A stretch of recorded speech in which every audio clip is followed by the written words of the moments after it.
So, Thank heaven. all right. So we had a break yet last week. We're still in the middle of Mishnah 13 in my edition, which is the rundown of different suggestions by different sages who were disciples of Rabbi Shimon Bar Yochai, Rabbi Yochanan ben Zakkai. I'm in my Zohar mode, to give us a guiding path, a good path, derech tova, that a person should cling to in their life. And we've talked about a number of them already. And I think we're actually sort of pretty much at the last one. We talked a little bit about Rabbi Shimon, who said one who sees that which will be born, haro'eh et hanolad.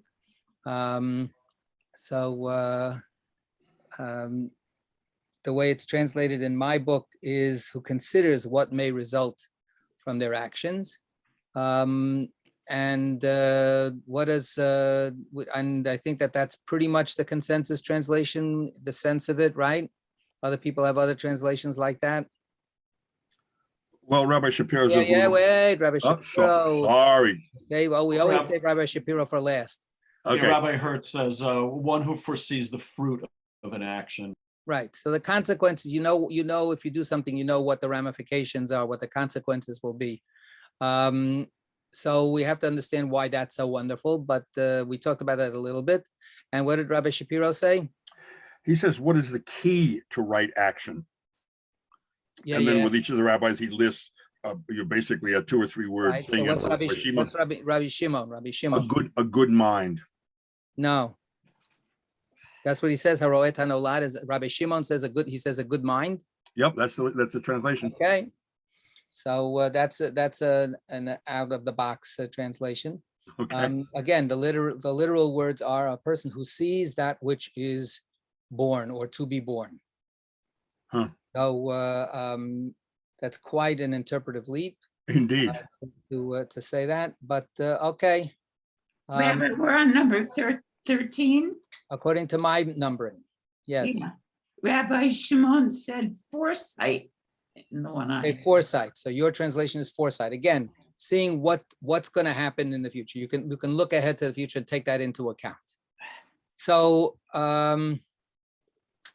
we talked about it a little bit. Why is this such a good one? Let's just come back to reinforce whatever it is. Being a nice neighbor. The first 3 have the word good in it, just like the question. The question is, what's the good path? Derech tova. So the first one says, Rabbi Eliezer says a good eye. The second, whatever that means, and we talked about it. Second one says a good friend. And the third says a good neighbor. All of them use the word good. So it's sort of a little tautological in the answer.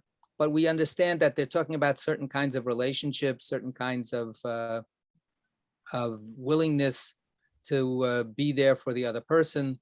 So those are all good things to engage in. Why is foresight or a good mind? You can really think out things, or the consequences of your actions. Why is that a really good path that a person should take? Which clearly the implication is not everybody does it. You should choose this kind of good path. So what was that? What is that all about, Jen? Well, I actually more have questions. So I'm assuming that the rabbis are not, the sages aren't assuming that we know exactly what the consequences of our actions will be. Like they don't expect us to foretell the future precisely. So is this what it's looking for, is being able to tell, oh, if I mouth off in this way, it's likely to cause something toxic. Like I know how to push this person's buttons. So it's, I can't predict the future, but it's very likely if I say such and such, it's going to set off so-and-so. Is it more like just being able to try to not to do? Yeah, I think that, you have to be right, because if the stuff that we can't know, how can we possibly, be told to consider it? We don't know. Right. But there are limited causalities that we absolutely know. If I That we- fire this live ammunition directly at your heart, I will, It's very likely I'm going to die. Yeah. you're right. So Uh, right. So those yes. So then you have to know. Think about it in that kind of very clear kind of way. So like you said, and then you made it brings in intentionality, right? right. If I know that I'm going to get you angry by saying these words, is that what I want to do? Yeah, even though on my end, I should not allow myself to be triggered, but yes, it's still wrong to try to trigger someone. Well, we're all human, and that's part of what we say when we say don't put a stumbling block in front of the blind. On somebody, yeah. So the blind, as understood in the tradition, is whatever weakness you have, whatever limitation, challenge. We talk about physically challenged or this kind of challenge, whatever challenge. If you're a person who, if somebody calls you a dirty word, you get all upset. Well, yeah, you probably shouldn't get upset, but you do. So if I know that that's your weakness, I am not allowed to exploit that weakness. So it's not that I can say, well, that's your problem that you get upset. You can't say that.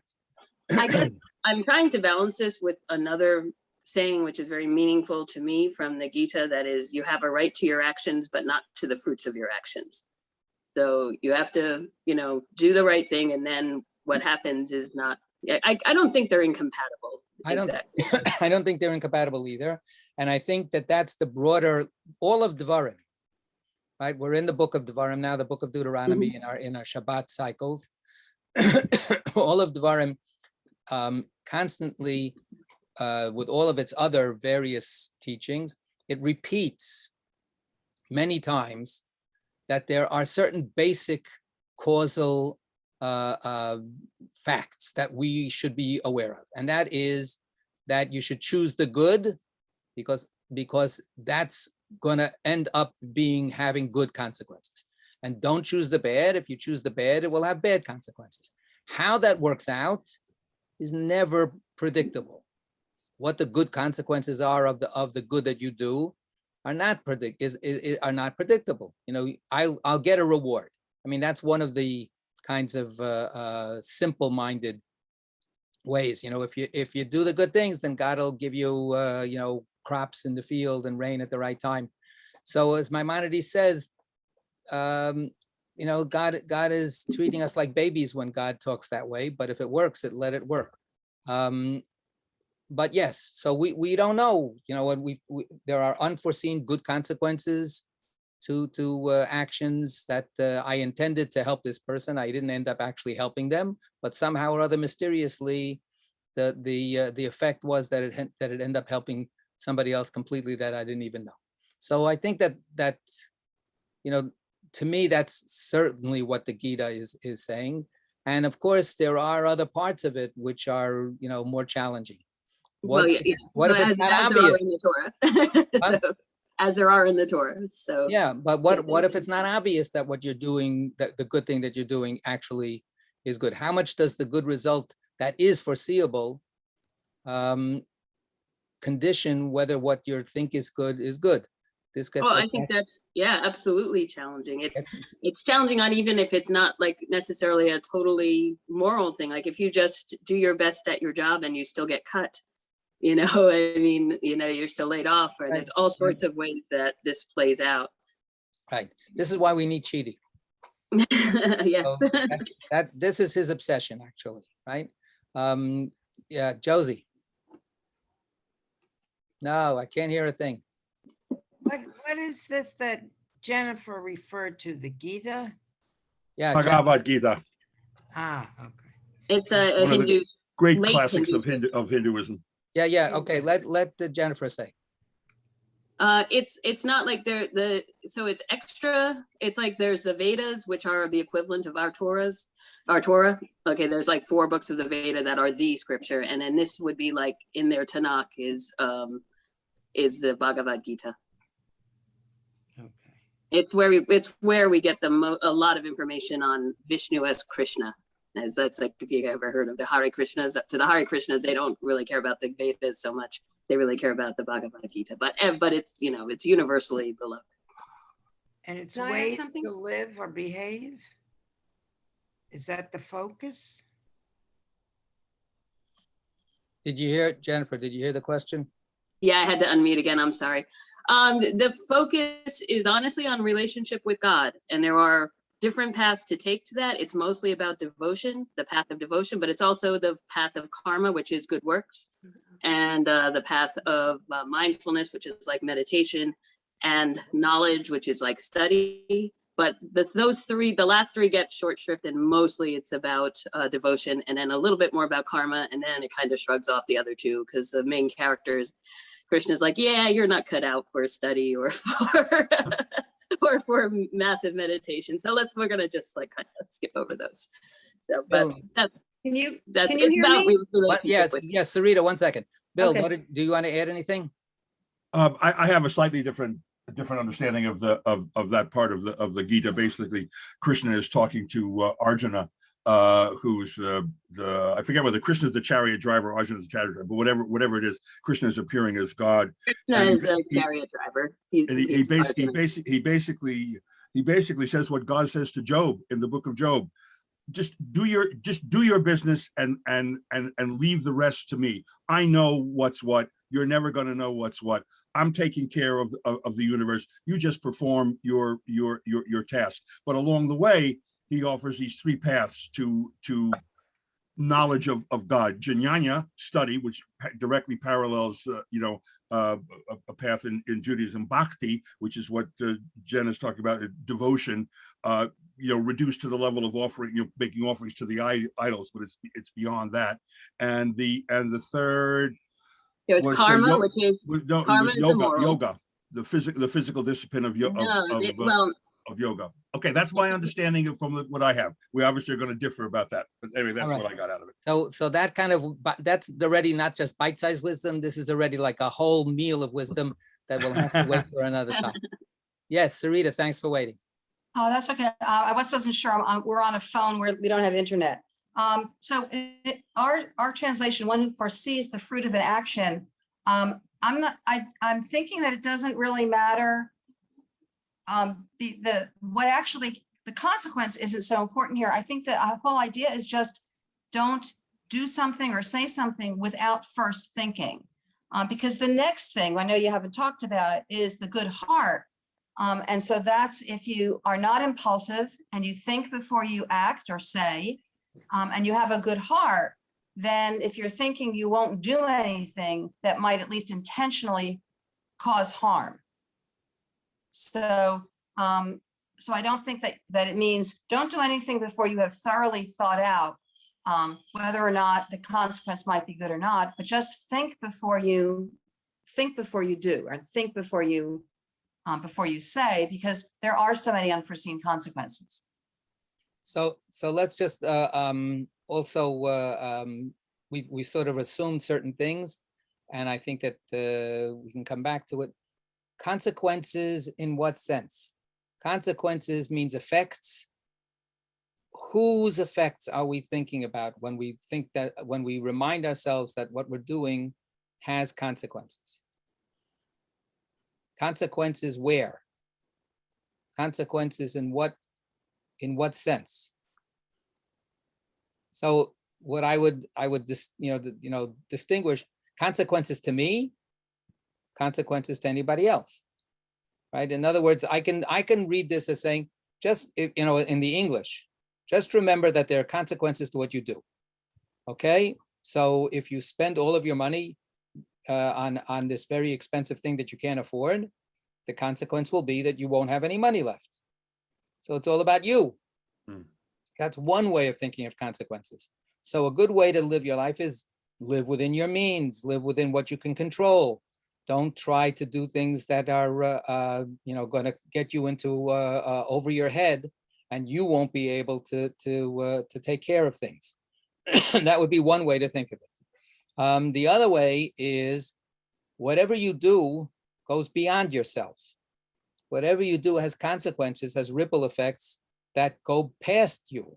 So that's a focus of saying, stop just thinking about yourself. right? Think about the fact that everything that you do touches somebody, not just you. Those are two very different directions of thinking about these consequences. One of the interesting things about the Hebrew is that, of course, nolad means that which is born. Mhm. The one, the baby is the nolad. Now, of course, the baby is not you. The baby may have something of you, depending on what the biological or relational situation is in terms of the baby, but the baby is also anybody's baby and it's not you, it's somebody else. So the word in Hebrew already sort of tips a little bit toward the idea that there are others in this world. Don't think that it's all about whether this is good for me or not good for me, whether I'll be able to handle it or not handle it. Yes, those are legitimate questions.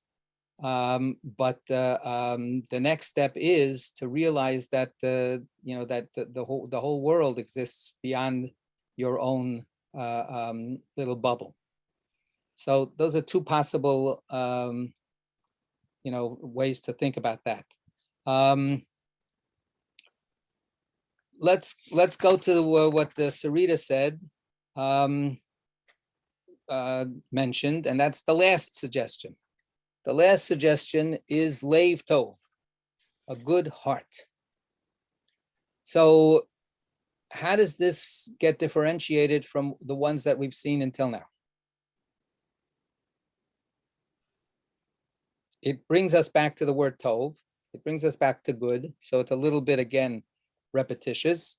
It's sort of, the answer, uses the same term as the question, which is not always the most helpful thing in the world. But then the helpful part is the focus on where the goodness should be. The goodness is in the heart. So how does that work?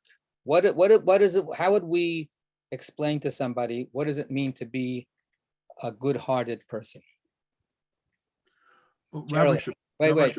Sorry. Wait. We'll get to Rabbi Shapiro in a second, but Geraldine raised her hand before Rabbi Shapiro. I'm sorry. Okay, my translation uses the word generous. Okay, so that's already a little bit trying to define that good. Stop making it tautological. Let's get a little bit more interpretive. A generous heart. Okay, and Rabbi Shapiro? Rabbi Shapiro, he basically says a good heart, but he has a helpful note, I think, for the good heart. A good heart desires only what is right and true for both self and others, and thus includes the best traits of all the rest, which is basically what Rabbi Yochanan ben Zakkai says. Right, he says he likes that the best, but we didn't get there yet. So, okay, so in a certain sense, I guess he was reading my mind when I made that distinction. Are we looking at what's good for me or looking what's good for you or others? Hold on. And okay, so he's saying there's a kind of a broader perspective and only wanting the good for everybody. Okay, yes, Josie. Well, what if there's a situation where it might not be equal? It might be good for you and not good for someone else, or good for someone else and not so good for you. Seems to me that's where the moral ambiguity comes in. Sorry, hold on a second. Okay.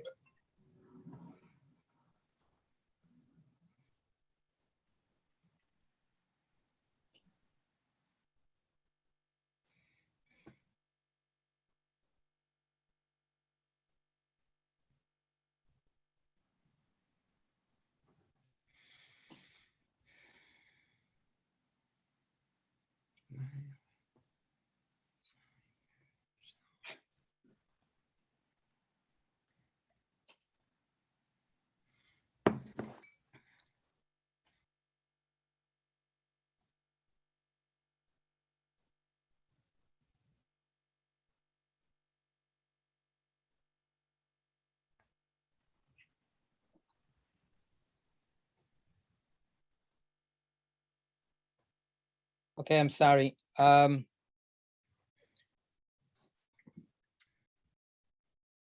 can everybody, am we frozen? No, we're not frozen, are we? No, Okay. okay. So yeah, what Josie is saying is certainly a good question. How would the emphasis on the heart as opposed to the mind, to use the distinction that that Rabbi Shapiro sort of offers us between those two things? How, by placing this the focus on the heart, would that help us in trying to cope with this question, with this challenge? Sarita. So it makes me think about some of the Supreme Court decisions that have been made without thinking about the real world and what happens in the real world. And maybe they're made from a sort of an academic, just mind perspective. But then if you don't put that through the lens that these are things that affect real people, you're just using your mind and not your heart.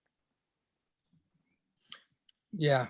As a person who shares your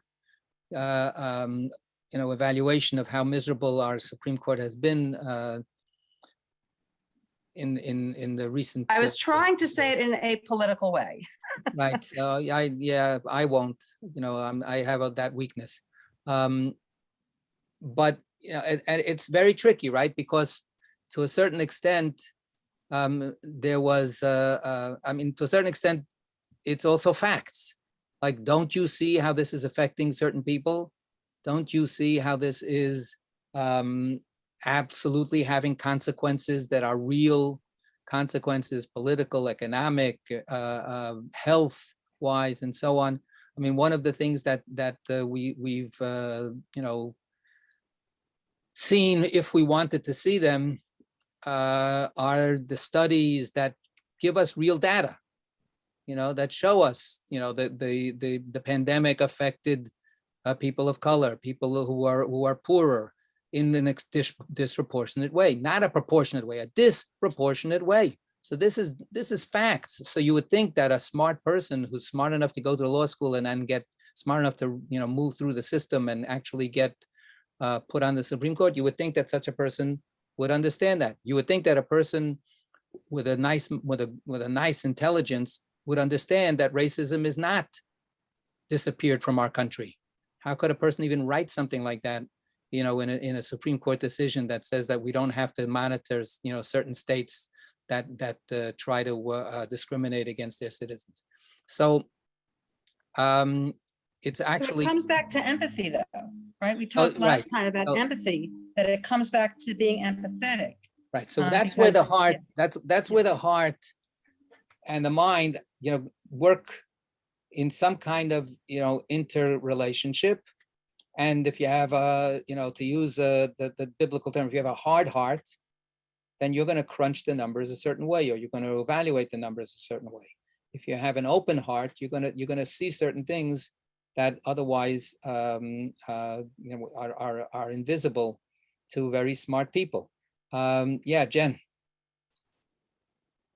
I'll try to I know we're running out of time, so I'll try to make this really fast. I think empathy isn't the whole answer. So to give a very political example, Ronald Reagan was very capable of feeling a great deal of empathy for individual people of color who were in terrible circumstances, but he was not able to think systemically when he looked at and then they become welfare queens and who are just, living off the system and don't need our assistance. So maybe to be big-hearted is to have empathy for an individual while at the same time understanding this is a multi-headed dragon, and being able to think both systemically and honestly systemically, like see, what's done in the system while still being empathetic with that one person who's in front of you. Because that's where I see the limit of empathy. Empathy will help you with that one person who's in front of you, but then you do these terrible things that affect the whole system. You can't think of you need to be able to somehow juggle both of those things at once. So we got, it was mentioned already, Rabbi Yochanan ben Zakkai says that answer, the good heart, is the best answer. It includes everything else within it. Sarita. So the note in our book For one, it defines a good heart as unselfish. In Hebrew, the heart is the source of feeling and action, as well as the seat of understanding. And the quote is, the heart sees, hears, speaks. The heart rejoices, weeps, breaks, and rebels. The heart invents, suspects, desires, loves, hates, meditates. So end quote, that's from Midrash. If the heart is good, it will prompt only right action. So it seems to be that is basically saying the heart is everything. Okay, to just add a little bit to that, I've made the point numerous times. One of the key features, again, of the book of Devarim, the book of Deuteronomy, not, I think, adequately appreciated in the scholarly discussions about the Deuteronomistic school and so on and so forth. But again, it's just plain statistics. Count up how many times the word heart is found in the Torah, and you'll see that the book of Deuteronomy has an overwhelmingly much more mentions of the word heart and concern with the heart than the whole Torah before it combined. In fact, there are huge stretches of the Torah where the word heart is not a significant term at all. And it's only in the book of Deuteronomy that the heart is recognized as such a powerful human organ, and then divine organ as well. We just read yesterday the Shema, the first paragraph of the Shema. Love the Lord your God with all your heart. Right? This is never mentioned anywhere before. It's not there. So the idea that you have a heart, that your heart can be a full heart, that it can be fully loving, is the basis of Moses' appeal to the Jewish people. You can be better than you have been. You can be better than you think you are. You can be better than you are right this minute. And it's all in your heart. God, he will say at the very end of Deuteronomy, this is not over the sea. This is not far away up in the sky. It's in your heart. It's so close to you. It's in your heart to do this. So it's all about your heart. All right, we'll continue hopefully next time. Thanks. Yashar Koach. Stay safe, everybody.